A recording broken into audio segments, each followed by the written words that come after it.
देवी भागवत। देवी भागवत सुनने वाले सभी भक्तजनों को पूरन चंद्र पांडे का सादर प्रणाम। भक्तजनों, देवी के हाथों धूम्रलोचन तथा चंडमुंड का वध हो चुका है। घायल दानव युद्ध से भागकर शंभु के पास पहुंच गए। देवी ने युद्ध यज्ञ में जिस तरह से चंड और मुंड की बलि दी, यह सारी बातें उन्होंने बताई। इसके बाद शंभु ने महाबली रक्त बीज को युद्ध के लिए तैयार कर दिया। रक्त बीज युद्ध के लिए चला। जाते समय शंभु से कहा, महाराज आप चिंता ना करें, मैं उस स्त्री को खींचकर आपके अधीन कर दूंगा। आप मेरी युद्ध चातुरी तो देखिए। यह एक छोटी सी असहाय लड़की, इसे जीतना कौन सी बड़ी बात है।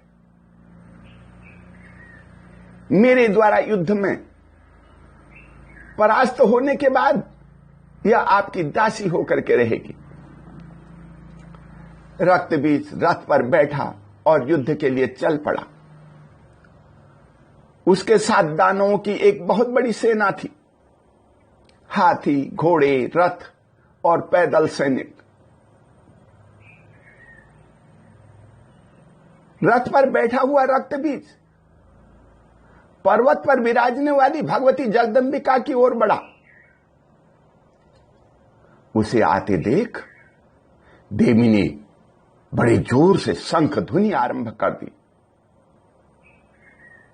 रक्तबीज बड़ी शीघ्रता के साथ देवी के पास जा पहुंचा। देवी के सौंदर्य को देखकर उसका दिमाग ही फिर गया। इसे प्यार से बातें करनी चाहिए या युद्ध करूं।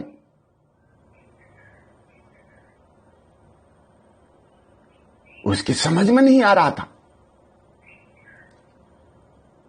उसने संभल कर देवी से कहा, क्या तुम मुझे शंख ध्वनि से भयभीत करना चाहती हो, डराना चाहती हो? मैं धूम्रलोचन नहीं हूं, मेरा नाम रक्तबीज है। मैं युद्ध करने के लिए आया हूं। तुम सावधान हो जाओ। देखो, आज मेरा पराक्रम देख लो। अब तक तुम्हारे सामने जितने भी आए, मैं उनमें नहीं हूं। एक बार मैं तुम्हें समझा देना अपना कर्तव्य समझता हूं। सुनो।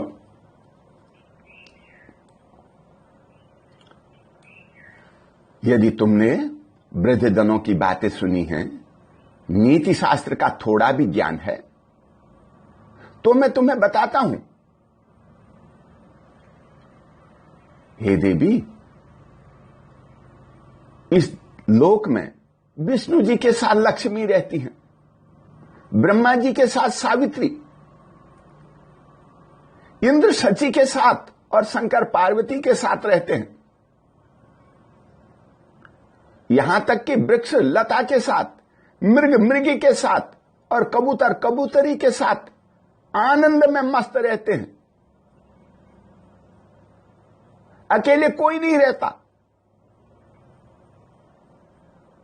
संपूर्ण प्राणी संयोग का आनंद अनुभव करते हैं। इसलिए हे कल्याणी, तुम्हें अपने मन के अनुरूप कोई न कोई पति तो बनाना ही पड़ेगा। महाबली शंभु अथवा निशंभु त्रिकाल त्रिलोक विजयी हैं। इनके अतिरिक्त कोई ऐसा योग्य व्यक्ति नहीं है। संपूर्ण देवताओं पर इनके अधिकार जमा रखा है इन्होंने। युद्ध छोड़ो और शंभु को अपना पति स्वीकार कर त्रिलोकी का सुख भोगो। उसकी बात सुनकर अंबिका खिलखिलाकर हंस दी।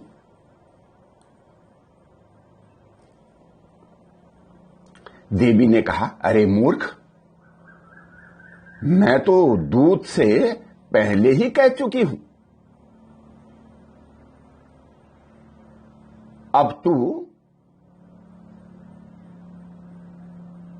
व्यर्थ की बकवास कर रहा है।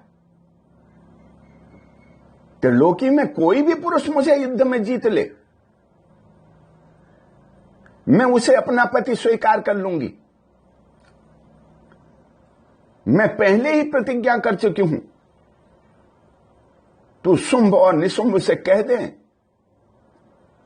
कि युद्ध में परास्त करके उस देवी के साथ विवाह कर लीजिए,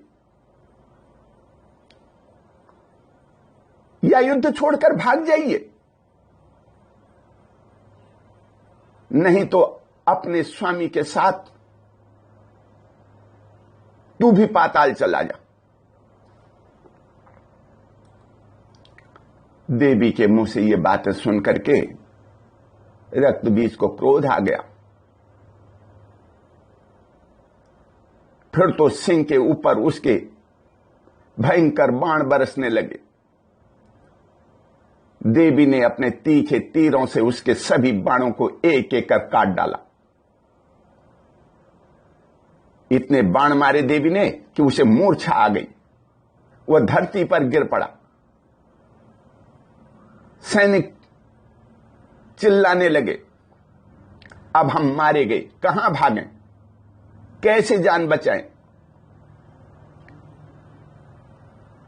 उनकी चीख पुकार सुनकर के शंभु ने और अधिक सेना भेज दी, बड़े बड़े दानव भेज दिए। विशाल सेना को आते देख देवी ने फिर शंख ध्वनि की। उस ध्वनि के प्रभाव से विशाल मुख वाली महाकाली प्रकट हो गई। देवी का वाहन सिंह गरजने लगा। उसका गर्जन सुनकर दानव मूर्छित हो गए। दैत्यों ने देवी पर हथियार चलाने आरंभ कर दिए और बड़ा भयंकर युद्ध, जैसे बरसात होती है वैसे आकाश से बाण बरसने लगे। युद्ध को देख करके ब्रह्मा, विष्णु, महेश तथा अन्य सभी देवी देवता आ पहुंचे, अपनी शक्तियों के साथ आए। तब भगवान शंकर चंडिका से बोले, देवताओं का कार्य सिद्ध करने के लिए इन दैत्यों को तुरंत मार डालो। सारी दानवी सेना समाप्त कर दी जाए, ताकि जगत में किसी प्रकार का भय न रहे। भगवान शंकर के अभिप्राय को समझ करके चंडिका के शरीर से एक विचित्र शक्ति प्रकट हुई। भयंकर रूप वाली उस देवी का मुख मुस्कान से भरा था। उसने भगवान शंकर से कहा,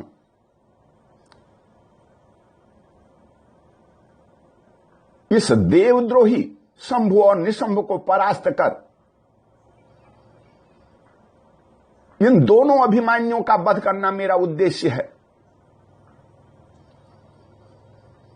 ऐसा कहकर देवी भयंकर युद्ध करने लगी। दानवों की सेना युद्ध भूमि से तहस नहस होकर के भाग चली। उनके रोने चिल्लाने की आवाजें चारों तरफ गूंजने लगी।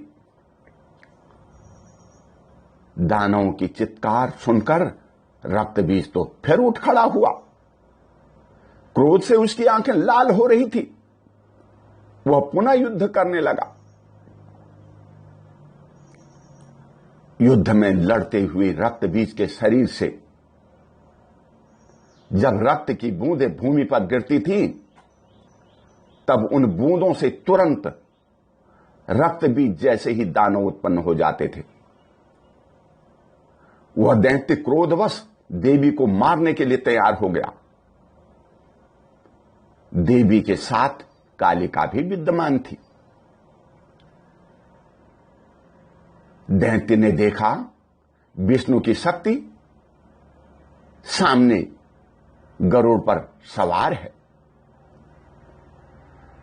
रक्तबीज ने शक्ति से उस पर प्रहार किया। वैष्णवी देवी ने गदा से उस शक्ति को रोक करके रक्तबीज के ऊपर अपना चक्र चला दिया। चक्र से छिद जाने के कारण उसके शरीर से रक्त की धारा बह चली। घायल रक्तबीज इधर उधर भागने लगा। जहां जहां भी रक्त की बूंदें उसके शरीर से गिरती, वहीं रक्तबीज के समान हजारों राक्षस उत्पन्न हो गए। रक्त बीजों से पृथ्वी भर गई। सभी रक्त बीज कवच पहने, हथियार लिए, युद्ध के लिए तैयार। अनगिनत रक्त बीजों ने देवी पर प्रहार करना आरंभ कर दिया। यह देखकर देवता भयभीत हो उठे। वह सोचने लगे, अब इन असंख्य दैत्यों को कैसे मारें? इनका संहार करना बड़ा मुश्किल है। देवता भी भय से घबरा करके चिंतित हो गए। तब भगवती जगदम्बिका ने काली से कहा, हे चामुंडे, तुम अपना मुंह फैलाओ। जब मैं इस दैत्य को मारूं, जितनी भी बूंदें इसके शरीर से खून की निकलें, उन सबको पी जाओ। धरती पर एक भी बूंद नहीं गिरनी चाहिए। संपूर्ण रुधिर पी जाओ और कटे हुए अंगों को खा जाओ। यही तुम्हारा परम कर्तव्य है। ऐसा कहकर जगदम्बिका अपने पैने बाणों से, गदा से, तलवार से दैत्य को मारने लग गई।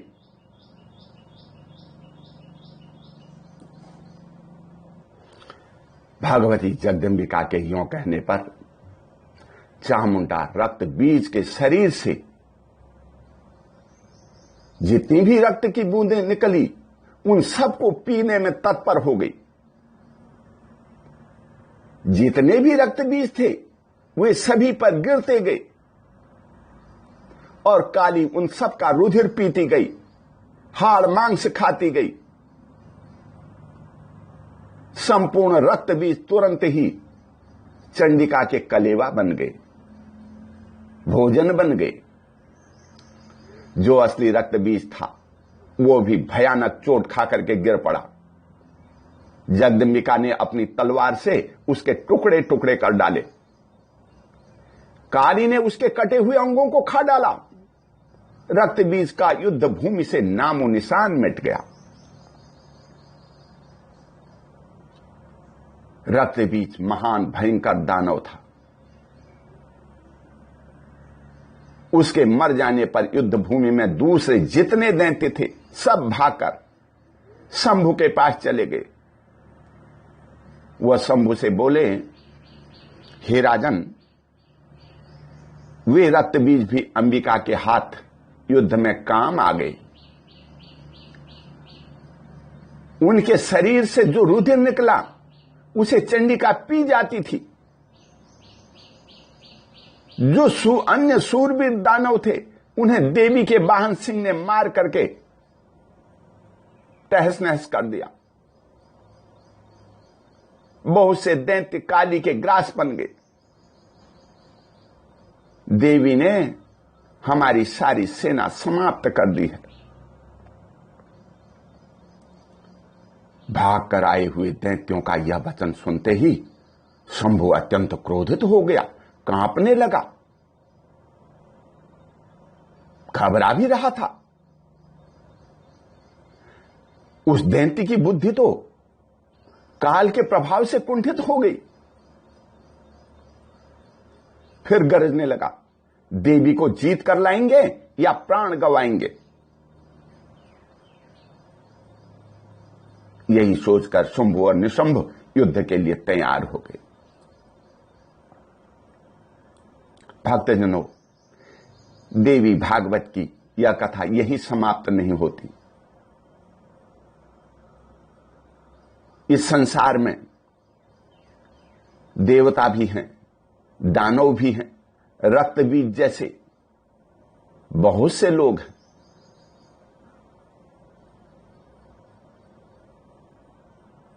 लड़ाई का कारण संसार में केवल जर जोरू और जमीन, ये तीन चीजें बतलाई गई हैं।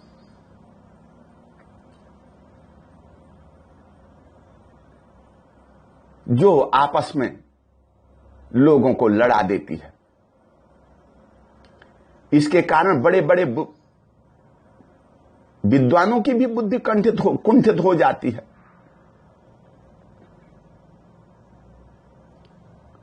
स्त्री के प्रति द्वेष भाव न रखने से महाबली दुर्योधन और दुशासन मारे गए।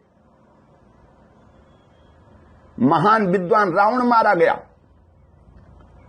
दुराचारी कंस मारा गया। क्या था?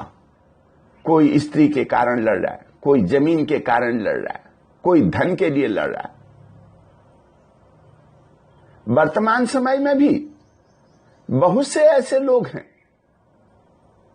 जो थोड़ी थोड़ी बात के लिए लड़ पड़ते हैं। बहुत से ऐसे लोग हैं जो अपने आप को गली गली में राजा समझ बैठे हैं। समाज सेवा के नाम पर जो लोग सत्ता हत्या लेते हैं और करते क्या हैं? स्त्रियों और गरीबों का शोषण, रिश्वत लेते हैं, भ्रष्टाचार फैलाते हैं। कुछ लोग ऐसे भी हैं जो संतों का वेश धारण कर महाराज बन जाते हैं। इनकी करतूतों को भी देखिए। भीड़ इकट्ठा करके पुरुषों और स्त्रियों के बीच खूब हास परिहास करते हैं, नाचते गाते और मस्त हो जाते हैं। भूल जाते हैं हमारा कर्तव्य क्या है। खूब धन ऐंठते हैं, ऐशो आराम के साधन जुटाते हैं। ये महाराजा लोग इन तपस्वियों को, जो एकांत में चले जाते थे, कंदमूल फल खाते थे और मां भगवती की आराधना में लगे रहते थे, भक्ति में लगे रहते थे, आज ये लोग उनको मूर्ख बतलाते हैं। ऐसे लोगों की क्या हालत होगी आप खुद ही समझ लें। महाकाली देवता और दानवों के युद्ध के समय भी थी और आज भी है। आज संपूर्ण जगत में प्रजातंत्र है।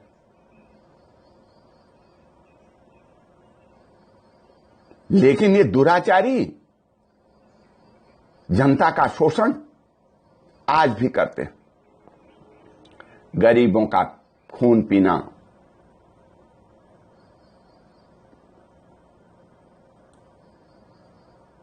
गरीबों का खून पीते हैं। उनके खून को पीने के लिए महाकाली अपनी जीभ लपलपाते हुए तुरंत आ पहुंचती है। इसलिए आप सबसे निवेदन है, सत्य और धर्म के मार्ग पर चलें।